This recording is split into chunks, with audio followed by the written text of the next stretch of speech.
The topic of genealogy has become very popular recently. For example, we could watch the TV show Finding Your Roots, in which Henry Louis Gates interviews various celebrities and shows them a little bit about their ancestries. And everyone is surprised to see what they find and finds it very interesting. There are also ads on TV for genealogy. For example, we see lots of ads for Ancestry.com, where somebody thinks they're of German descent, and Ancestry tells them, no, sorry, you're of Scottish descent. So, with that in mind, we're going to talk about this topic for our community, the Bethel community, and we're going to go try to dig up some Jewish roots, and the basis for all of this is going to be some of my own personal experiences in this. Before we begin, I'd like to make a few acknowledgments. First of all, I'd like to acknowledge a very good friend of mine, Marcy Maller. She's also done quite a bit of family genealogy, and she had an opportunity to review my presentation before I gave it and gave me a lot of helpful comments. Second acknowledgement, of course, is my wife, Freda Boxer, who also reviewed this presentation, and her comments were very useful as well. As far as conflicts of interest are concerned, I have none. Okay, so the purpose of this presentation is to share some of my experiences in developing a family history and give you some advice for getting started. Now, what I'm going to do is descriptive rather than prescriptive. I'm going to tell you what I did, what kind of success or failure I had with what I did, but I'm not going to tell you what to do.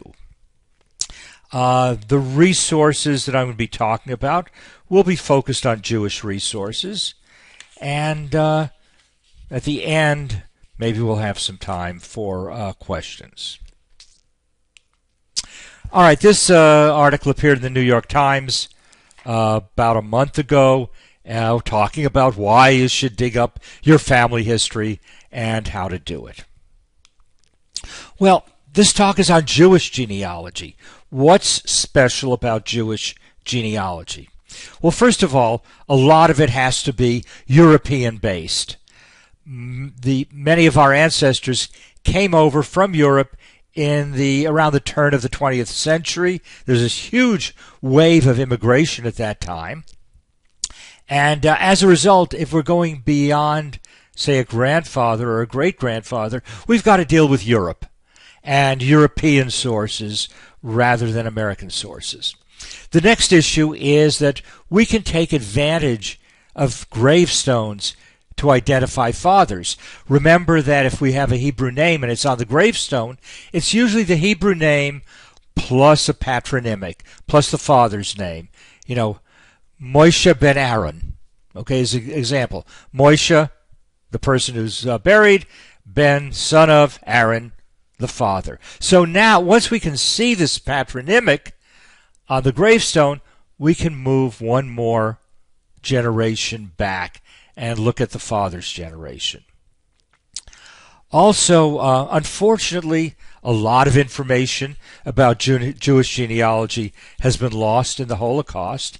However, in Europe, there is an intense ongoing effort to record and preserve data, and in fact I should have added digitized data so that you can access a lot of the European data just in the comfort of your living room using your laptop.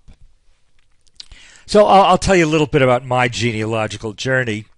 Starkshall is a rather unusual name, and I was always wondering, are there any others in the country besides my immediate family? So about 45 years ago, I presented this challenge to my friends. Find me a Starkshall in a telephone directory that isn't either, at that time, my father, my mother, or myself, and I'll treat you to dinner. A lot of friends tried to take me up on that offer. Nobody succeeded. So that my curiosity about family kind of was held in abeyance for a number of years, and about 10 to 15 years ago, I started accumulating data on the family, and currently now I'm spending 5 to 10 hours a week both searching for information and organizing information. It's very helpful to be retired, so you have lots of time to work on this hobby. Okay, let's define a term, family history. And I want to differentiate family history from family tree. A family tree is a subset of a family history. It just tells you who's related to whom and how they're related. For example, Genesis chapter 5 is a family tree. Seth begat Enosh, Enosh begat Kenan, Kenan begat Mahalalel, etc., etc., etc. The family history, however, may also include relevant documents. You see several of these categories of documents on the slide. You could also include photos, sound recordings, video recordings, all preferably digitized. So a family history would include documentary evidence. For example, a birth record or a death record. Now, I mean, wouldn't you like to know who officiated at Methuselah's bris? Okay, so the search for relevant documentation is really the exciting part of genealogy. I want to give you a few caveats about this presentation and my own genealogical knowledge and experience. Number one, I'm going to list some resources, but it's by no means complete. I'm going to tell you mainly about resources that I have had experience with. If I've left something out, it does not mean the resource isn't good. It only means that for whatever reason, I have not used it. Number two, I'm really a rank amateur at this game, and there are many people who've got a lot more experience at it than I. But I'll tell you my experience, the experience of a beginner moving into the field, and sources I've used, how useful they are, mistakes I've made. And number three, I'm cheap. I'm going to try to spend as little as possible on this project. Almost all of the resources that I'm going to present in this talk are free. I've probably spent maybe $200 since I started doing the genealogical work. One more note. My experience. My family comes from a town called Tarnopol. It's in Galicia. So a lot of the resources that I'm going to cite are resources that I have had some experience with and are specific to Galicia. There are others that are more general than that. And be aware that there are many resources for regions other than Galicia. What's this Galicia I'm talking about? Galicia was one of these regions that was part of several countries depending on the time. It started out prior to World War I being part of the Austro-Hungarian Empire. After World War I, it became part of Poland. After World War II, it became part of the Soviet Union, and more recently, it became part of Ukraine. So really, Galicia is an area of southeastern Poland and western Ukraine. All right, basic rule in doing a family history. Once you start, you have entered a rabbit hole. There is no way on earth you'll ever finish your family history. So, there'll always be gaps. Identify these gaps, pursue them, and don't be discouraged. There'll always be ways to extend your family history. No family history is complete. Consider limiting your search. Otherwise, you'll go off in all directions, and you may not necessarily get anywhere. In my case, I've limited to my maternal grandparents, grandfather and grandmother, and my paternal grandfather and grandmothers and their families. It includes their ancestors, sibs, sib spouses, but not the spouse's family history. So I'm going to look at the descendants of 4 individuals: my paternal grandfather, my maternal grandfather, my paternal grandmother, and my maternal grandmother. Now, obviously the search can be extended. When I get to the point where I've reached a dead end with some of these lines, I may look at other ancestries in the family. What do you want to record? Basically anything you want to. There aren't any real rules in this game. For example, you probably should include vital information, date of birth, date of death, date of marriage, etc. But you could also include other milestones. Date of graduation. Put in a copy of a diploma to indicate that. Date of entry into the United States. Ship's manifest is good evidence of that. Include letters, photos, anecdotes, whatever. Whatever you feel is important, that goes into your family history. The other thing to keep in mind about your family history is you want to display it. You want to display it in a way that you can understand it and someone else can as well. I just like to use a simple table, an Excel spreadsheet, where each column represents a generation. For example, in this spreadsheet, the first column is Natan Chaim Starkshall. Second column is his wife and his offspring.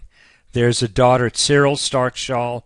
Further down on the page, but not visible here, is a son, Meyer Starkshall. I think then comes Aaron Starkshall, who's my grandfather. Then we go over to the next column. Cyril was married to Isaac Joseph Hammer, and had children, Nussen Chaim, Marcus Hammer, etc.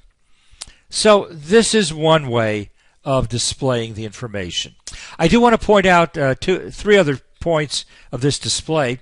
First of all, I've got some stuff in parentheses. Those are the sources of my information, and you'll see what that code is in a few minutes. Also, I have links to the source documentation. Once I've said something here, well, how do I know this? I'll just go on this link and get it.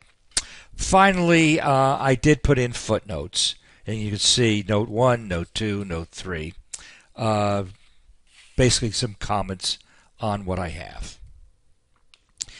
MyHeritage.com is another way to display the family tree. And this is kind of the more traditional way, showing the relationships between various people in the family. This particular snippet is from my Israeli cousin's family tree, but it's the part of the family tree that includes my immediate family, parents, offspring, and spouse. MyHeritage way is a very good way to illustrate family relationships. There is also, you can also use MyHeritage to research family names. I found several Starkshalls in other family trees, at least one of which I didn't recognize, and I'm trying to pursue that one, find out who this person is and how that person is related.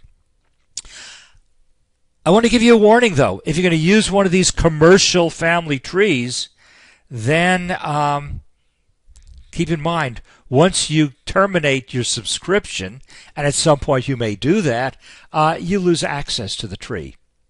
I was trying to contact one person, actually in Hungary, about some names on a family tree, and her response was, I can't get it anymore because I no longer subscribe to MyHeritage. The other point is, always have something to back up all this information. Obviously, when I use the Excel spreadsheet, that I back up along with everything else on my hard drive, but not clear how to back up one of these commercial trees. This is an interesting way of displaying information. It's the biographical page. I had gotten in touch with this gentleman, Michael Pink, in Halifax, and we're trying to identify some descendants and relatives of the Axelrod family, which is my paternal grandmother's family. And although he didn't provide me with any additional information, he did provide me with some of my information, but put into a specific order in a biographical page. So the bottom line is, however you choose to display your information, do it in a way that tells you what's going on. I find a very useful software tool in gathering information is a tool called Snagit. What you do with Snagit is you define an input, either a user-defined region or a window on your monitor. You acquire the image, and then you can output it to either a clipboard, a file, or a printer, or whatever. You'll see some of the examples of images that I've acquired using Snagit and just depositing them into the slide. Incidentally, Snagit right now costs about $50, and I've been using it professionally for close to 20 years now. So, important rule is to document. Wherever possible, document with original sources.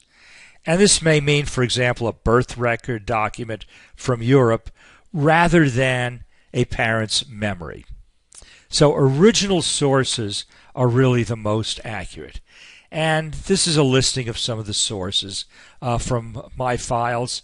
There are personal recollections, there's various databases, and I've put in the URLs of those particular databases. So a good deal of this presentation will address these sources and tell you what they are. Another important rule is to organize your data. You're going to be handling large amounts of data. You're going to want to retrieve it reasonably easily. The method I have chosen, and again, this works for me, you're free to use whatever method you want to, is to generate separate folders for each branch of the family.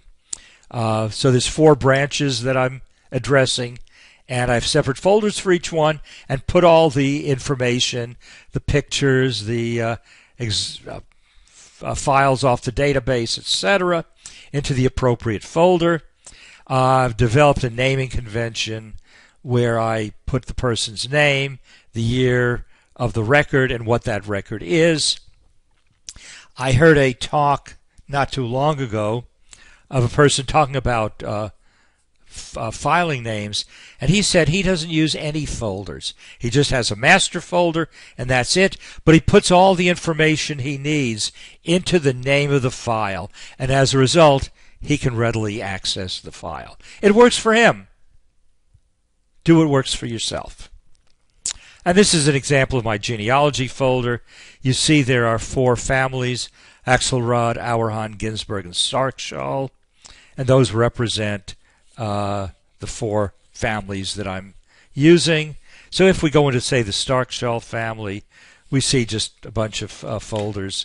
Gymnasium reports say how well my father and my uncle did in school. Let's now turn to sources.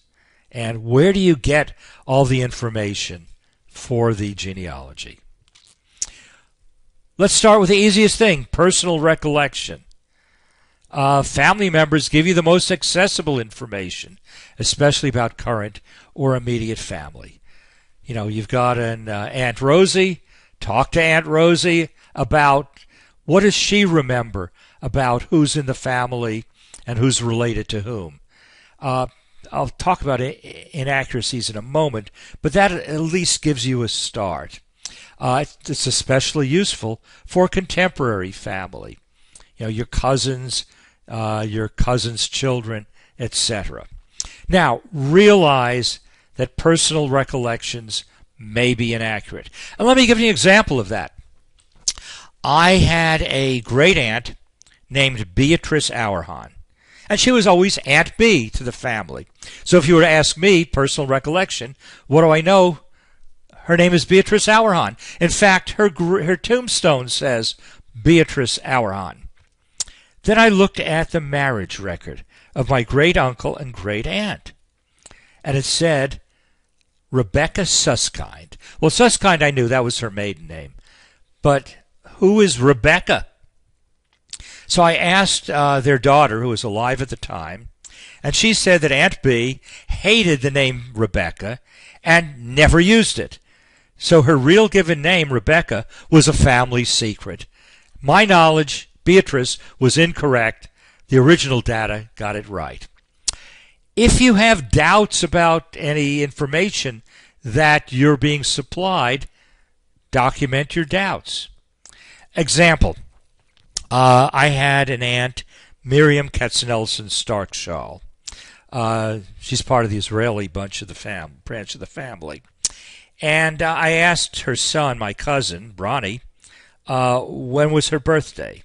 So he indicated it was 7/17/1913, but he also indicated that it could have been 1912. So I've put this as a footnote that we're really not sure which year it was. Now, presumably, if I could get to an original source, like a birth record, I might be able to remove doubt from that. So, personal recollection is probably the best source for the contemporary family, but it gets less and less accurate for previous generations. Let's look at gravestones. Gravestones typically have birth and death information and also some family relationships.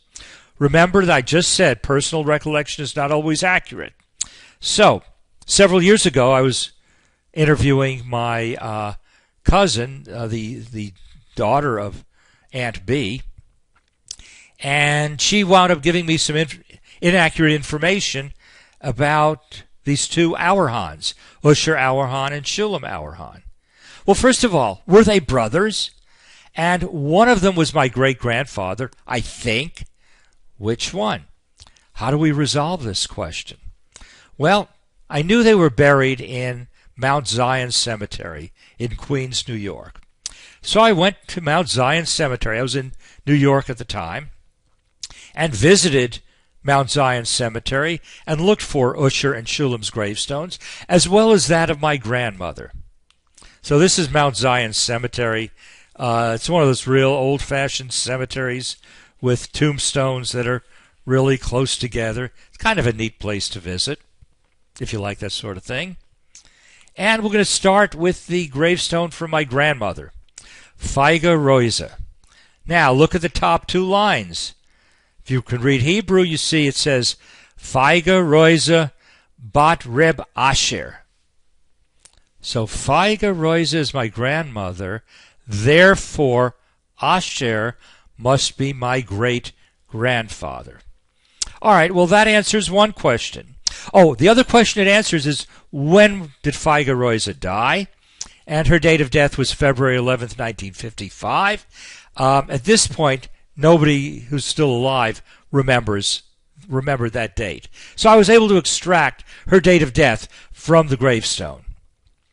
And I was able to infer that she was born either in 1889 or 1890, and I got the exact information somewhat later. Okay, let's visit Usher and Shulam's gravestones and look for their names.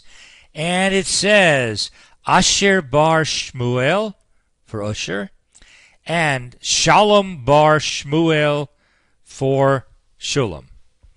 Okay, Shmuel, they both have a father named Shmuel. They're buried in the same region in the cemetery. We have to conclude with a very high probability that it's the same Shmuel. They are brothers. Shmuel Auerhahn is their father, and Shmuel Auerhahn is my great-great-grandfather. So we've just extended the family tree one more generation back. Conclusions of use from this exercise. Usher Auerhahn is my great-grandfather. Usher and Shulam were brothers. We now know my great-great-grandfather, and we also have some information about birth and death dates. Now, you can't always travel to the cemetery. I just happened to have been in New York at the time. I'm not sure I would have made a special trip to visit Mount Zion Cemetery, but there is a website, findagrave.com, where you enter the name, and if it's in the database, and they have a lot of names in the database, it'll tell you what cemetery they're buried in. Now, the only issue with findagrave.com that I would stress is you got to get the name right. I looked for Usher Auerhahn, got no results, but I entered then Asher Auerhahn, and it worked. Find a Grave is owned by Ancestry.com, but it's basically primarily graves in the United States, somewhat limited number of Eastern European graves. The other website is billiongraves.com. It's connected to MyHeritage, and I've not found this as useful as Find a Grave, but this software, this URL, allows you to approximate the spelling. Unfortunately, to get really a lot of significant information from Billion Graves, you got to upgrade and pay a little money. All right. What I found is one of the most useful sources are databases. And recall I said there is an ongoing effort, a very intense effort, to record all this birth, death, and marriage information in Europe. The place to go, and I would say one of the first places to go to access database, is jewishgen.org. I call it a metadatabase because once you enter something into JewishGen, you will then see links to several databases. It's going to give references to birth, marriage, and death records. And the search criteria include the surname, approximate surname, I should say, the town, and the country. So you don't need the exact spelling. You just need to come close to it. So let's enter in the left Starkshall, and for country we'll enter Poland, and this is what we get. We get links to two databases. One is called Jewish Records Indexing, or JRI Poland, and the second one is Gesher Galicia. Now, notice there are 18 records. I don't know if you can see the slide carefully. There are 18 records in JRI with the name Starkshall from Tarnopol. That long Polish word after Tarnopol means province. There are more matches you see in Gesher Galicia. All right, let's start with JRI Poland and see what we get. Well, here's one. Notice there's Natan Starkshall, born in 1907. That's my father. Parents are Aaron Starkshall and Bluma Axelrod. Note a little further down his brother, Joseph Starkshall, was born in 1910. So it's my father and my uncle. Notice also their home address was Kopernika 4 in Tarnopol. On the far left it says View Original Image, so I click on that, and this is my father's birth record. And this is an original source. I would say this is perhaps the most reliable source for birth information.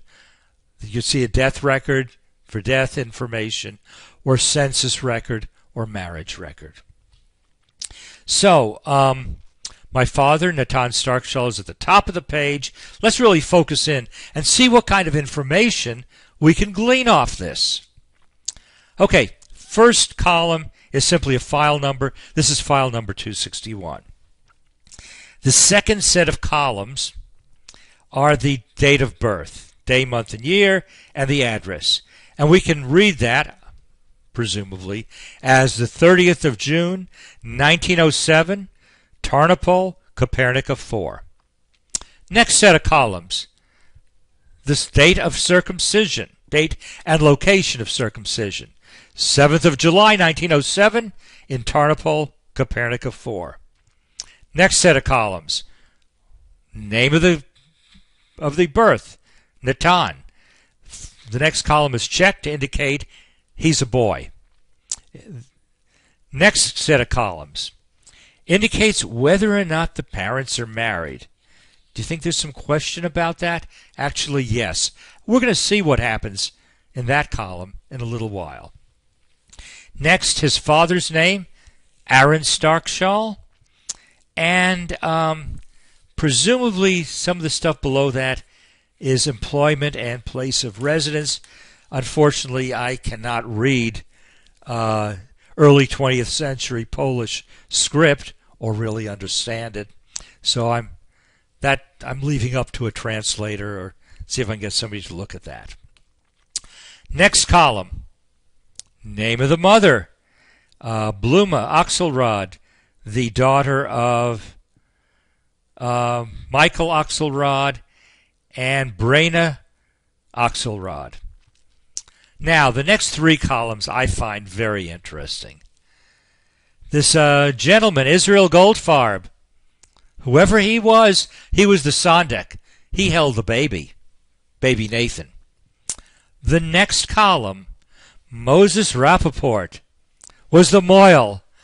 He did the bris. Now, it turned out Moses Rappaport's name occurs in a lot of birth records from Tarnopol in those days. He was, I guess, the circumciser of choice in that town.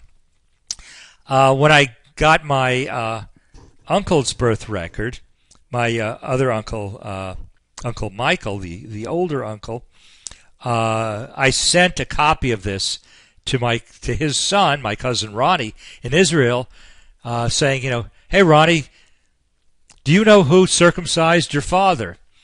And I showed him this as Moses Rappaport, and his response was, up until now, I never thought of my father as an infant. The next column, what's the name? Hannah Weinglass. She was the midwife. And the narrow column beyond that indicates if the baby was born alive. Yes, my father was born alive. And then some comments which I'm unable to read. Okay. This brings up another very useful tool.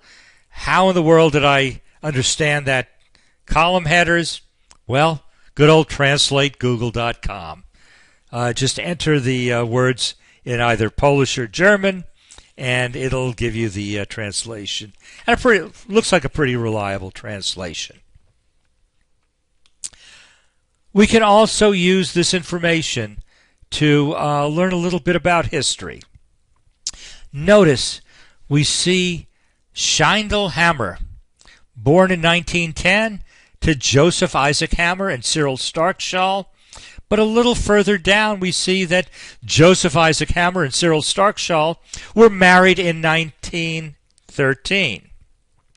Now, several other Hammers were also born well before 1913.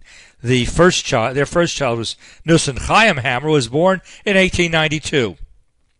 What is the answer to this? Well, sometime before Nussin was born, Cyril and Joseph were married in a religious ceremony. They were not married in a civil ceremony, registering the marriage with the civil authorities until 1913. So prior to 1913, Cyril was identified as, quote-unquote, a ritual wife. So what we're saying is each piece of information here in these databases, looking at these records, tells a story. And we can learn a lot about what's going on. Or I'll say learn something about what's going on. The other very useful database, at least for Galicia, is called Gesher Galicia. The records contain birth, census, death, marriage, and other information. And we see links to 4 different lists. Let's go ahead and click on that.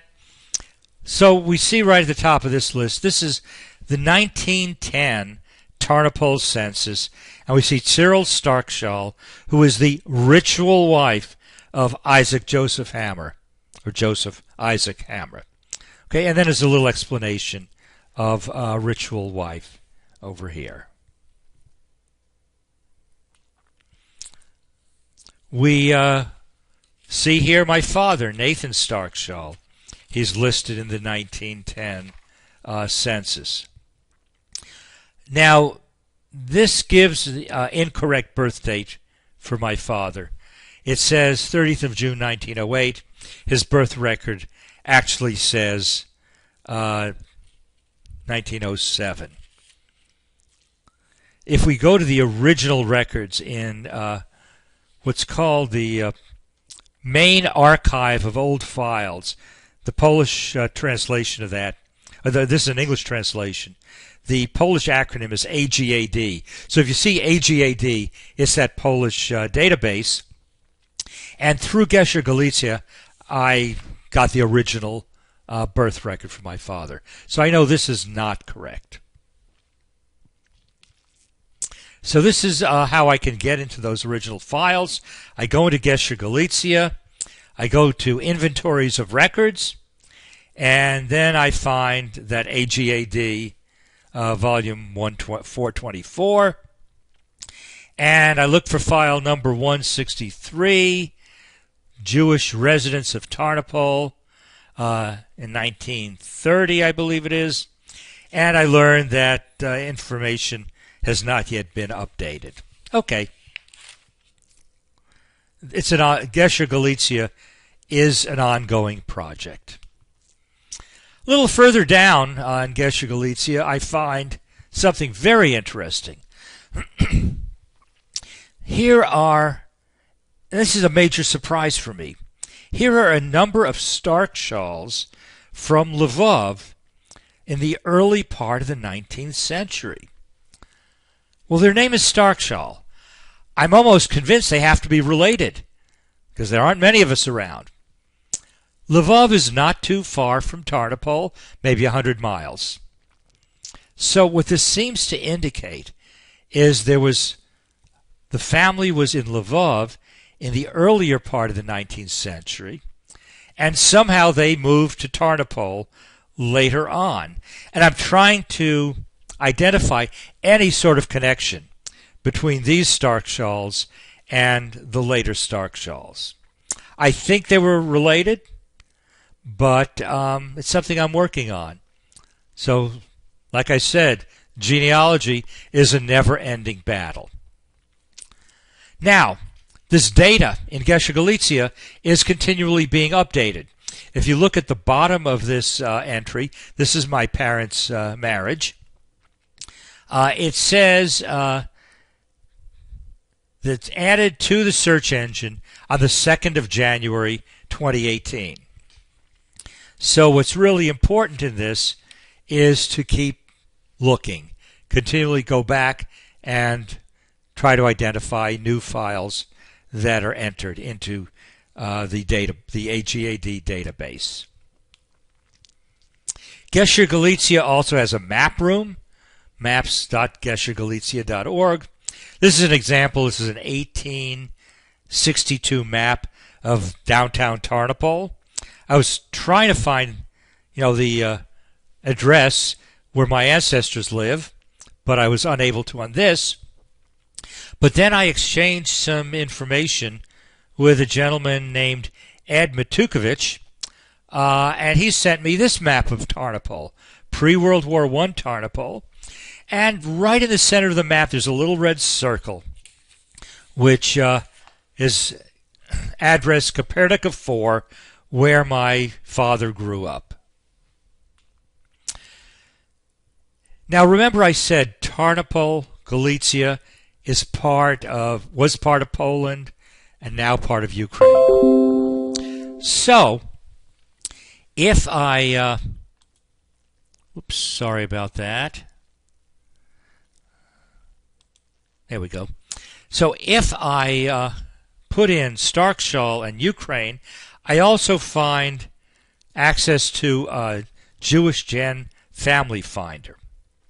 Now, when I click on that, what I see is other people working on the name Starkshall, and the other people happen to be myself, looking at both Lviv and Tarnopol. The spellings here for Lviv and Tarnopol are the current Ukrainian spellings. So, unfortunately, this didn't give me a huge amount of information.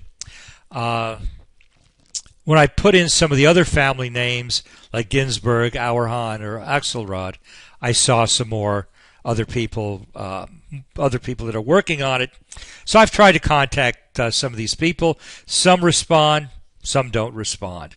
But it's the way that one can make connections with other researchers with similar families. Yisker books, so books of memory from various towns in Poland, can also give you information. Those are also accessible through Jewish Gen. I haven't had any success with them. Part of the reason is there's no listing for Tarnopol in this database. Let's move on to myheritage.com. As I showed you earlier, MyHeritage is good for generating a family tree. They have a research option where you can extract information from other family trees, and they have a feature called Smart Match, which is kind of neat. If there's a person in your family tree with certain parents' names, date of birth, location, etc., if there is somebody in another family tree with a similar name, similar date of birth, doesn't have to be exact, similar family contacts, they'll display both of these to you and say, well, are we talking about the same person? And that's a smart match. However, be very careful about adding information using the smart match. It may not be consistent with other information, and it may just be plain incorrect. Again, original sources give you the best information. Here's another family tree mapping software. It's a Roots Finder. It's related to the LDS family search.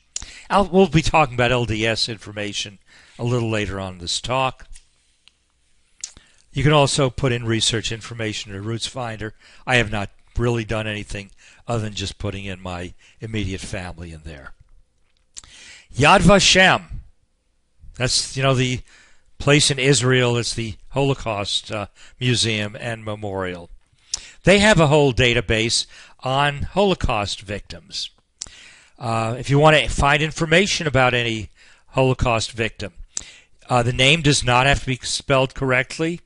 I put in Jacob Ginsburg and found a listing at Yaakov Yitzchak Ginsburg. And there it is. This was a page of testimony identifying, someone who was murdered in the Holocaust. Now, what's interesting is that this is where I actually learned the true name of my maternal grandfather. My Hebrew name, Yitzchak, I was named after him, so I always thought his name was Isaac Ginsburg, until I looked at this page from Yad Vashem, and indeed it said Yaakov Yitzchak Ginsburg. It also includes some biographical information, such as the name of the father, which was Shimon Ginsburg. Now, remember, Yad Vashem pages of testimony are not original sources. This particular page of testimony was entered, as you can see on the bottom line, by my mother, Ruth Starkshall, in 1999, is that, in Sugar Land. U.S. Holocaust Museum is another source of information. I didn't find any family names in that. Now, be aware that all of these databases, with the exception of the transcription projects, require input. So somebody has to come in there and enter the material, because if they don't, it's not going to be there. Another resource, the LDS Church. Mormons are very big on genealogy. So they keep a lot of very detailed records, and it isn't just records of Mormons, it's records in general. I was in Salt Lake City in 2001. I visited their depository of records and didn't find anything, any records pertaining to Stark Shawl. But at that time, records needed to be input by individuals. Nowadays, they've digitized these records and can access a lot of different websites and have a search engine. We'll show you that in a minute. To access the database, you click on Search, then Records. You go to it takes you to Family Search. You enter your ancestor's name. I entered my father's name, and this is what I found. New data included naturalization record and the passenger manifest when he came to this country. Now, this is not an original source, but it extracts information from existing databases. So the information does not have to be manually entered. The information is as good as what it extracts. So let's look at the passenger manifest, and it gives details of my father's arrival in the United States. And in just a minute, I'm going to show you this passenger manifest in more detail. Okay, you can also search the LDS genealogy archives. See, the church used to microfilm genealogical records, and you had to go to a family history center to search the record. But as of 2017, they're not microfilming anymore. They're digitizing the records, and you can access them from your computer at home. Now, here's an example of some information about the Lvov Stark Shawls via the LDS website. This is a page from Jewish Congregations of Lemberg. Lemberg was the German name for Lvov, 1801 to 1906. And if we blow up on this figure, we see the birth record of Chaya Massa Stark Shawl in 1831. Columns are somewhat similar to what we saw in my father's birth record. First column is consecutive numbering. Second column is the date of birth. Third is the residence. That's that 260 or 250, 268. The name, Chaya Massa Stark Shawl. The gender, male or female. Actually, she was a woman. Parents being married or unmarried. It's the next column. They were unmarried at the time. Father's name was Meyer Spodek. Mother's name was Mariam Reisel. Name of a witness. Name of the midwife. We didn't get, there's no Moyle in this case, but they weren't tabulated then. Next column tells you whether or not they belong to the local community. I'm not sure what that's supposed to mean. And the final column is some annotation, and I think it's the name of the individual making the entry, but I could be wrong. So there's a birth record that dates back to 1831, which I was able to extract from the LDS website. Ellis Island passenger records. This is also a very good one because it'll tell you when an ancestor came to the United States. Now you can get a certificate commemorating the passenger that you can pay for. It's a way that the organization raises money. You can also get a blown-up copy of the ship's manifest, pay a little more for that, or you can digitize it or use Snagit to pull it out. And this is the ship's manifest from when my parents came to the U.S. You can see rows 11, 12, and 13, my father Nathan, my mother Rosa, and row 13 is myself. I was a year old at the time. So that's a kind of neat thing to have, is the manifest for when your ancestors came to the U.S. Facebook groups. Well, probably the most popular one is Tracing the Tribe. Very interesting stuff goes on it. You'll see some requests for translations. A lot of people don't read Hebrew, and ask, well, what's written on this gravestone? And it's usually, the name of the person being buried and the patronymic. Also, there's some very interesting stories are told on the people posting these stories. Also, there's requests for exchange of information. For example, an experience I had, I received a copy of a letter from my cousin in Israel that my mother sent to her first cousin in Israel right after World War II. And the letter basically said, I survived. We're all well. Thank you. But it was in Polish and in Polish script. And as I told you, I can't read Polish script and I don't understand Polish. That was the language my parents used when they wanted to keep secrets from me. So I posted on Tracing the Tribe, I've got this letter. I'd appreciate if somebody could translate it for me. Send me a message. 2 hours later, I got a message. A lady offered to translate it. So I emailed her the letter. About another 2-3 hours later came a translation. And it's now part of the files that basically say, we survived. And we're on our way to the U.S. We're just waiting for things to happen. So anyway, a lot of times people ask for advice on how to do things. So it's a very useful Facebook group.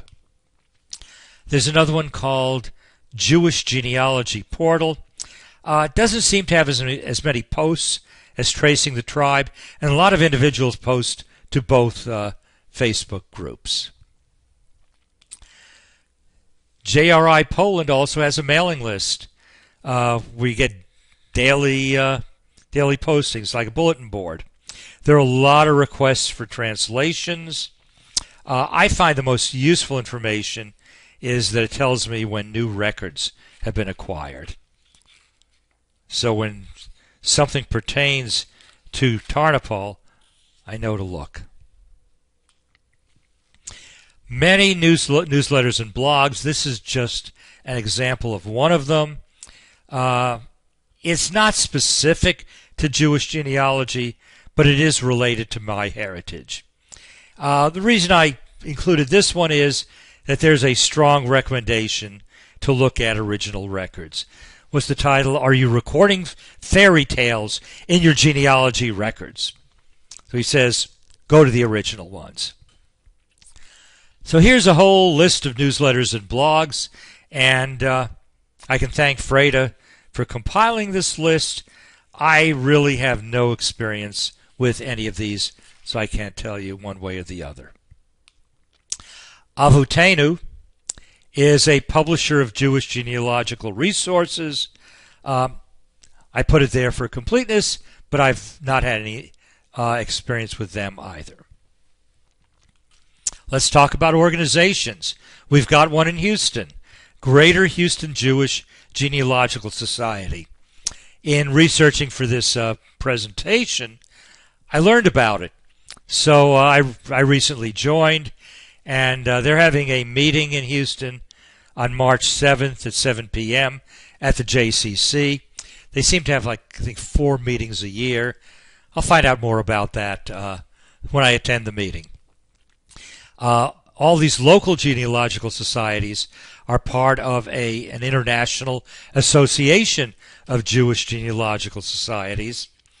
And they have an annual conference in the summer. I believe the 2018 conference was in Jerusalem, but the 2019 conference is going to be end of July, beginning of August in Cleveland. Let's talk about DNA. In particular, we'll start with autosomal DNA. That's sort of the standard DNA testing that you would get through any one of these, MyHeritage, 23andMe, etc., etc. I do not believe that matches suggested by DNA testing are really valid. At least none of the ones that I've received, and I've received like several hundred, if not 100,000 matches. The problem is most of these matches say 1% match or even less. It's very likely that 1% match is noise. DNA matching is not an exact science. There is some uncertainty in the DNA matching. 1% is likely to be noise. Or a coincidence. If the match is large enough to be unequivocal, and there's no doubt that this is a match, it's a real one, that's a fairly close relative, and you probably already have the knowledge. Moreover, a lot of these matches are from large family trees. Why haven't I seen matches from other members of that family tree? They ought to be related in some way to me. Another issue. Ashkenazi Jews, at least until the last couple of generations, have been endogamous. What that means is we did not marry outside the tribe. So, everyone's a distant cousin of everyone else. Consequently, there may be 2 or 3 pathways by which we are related to another person. So if we have 2 pathways and each pathway is 0.5%, that'll make up the 1%. But 0.5% is even less accurate than 1%. So if I receive a request for clarification from someone who claims to be related, first of all, I want to see if it's one of the family names. Secondly, I will ask them, where is your family from? If it's not from Tarnopol or Lvov or somewhere in Galicia, I think it's very unlikely that they're a relative, and it's just a chance or noise occurrence. Now, there is a use, however, for autosomal DNA testing, and that is if there is an adoption and a person is looking for birth relatives. Percentage of common DNA is much higher, and it can be used to find birth families. There was a good case of that a few weeks ago on Finding Your Roots. They were looking at Andy Samberg, the comedian, and it turned out his mother was adopted, and they were able to locate her birth family, who happened to have lived in the same area as they. So some nice pictures of reunions and whatever. So for that reason, DNA testing is useful.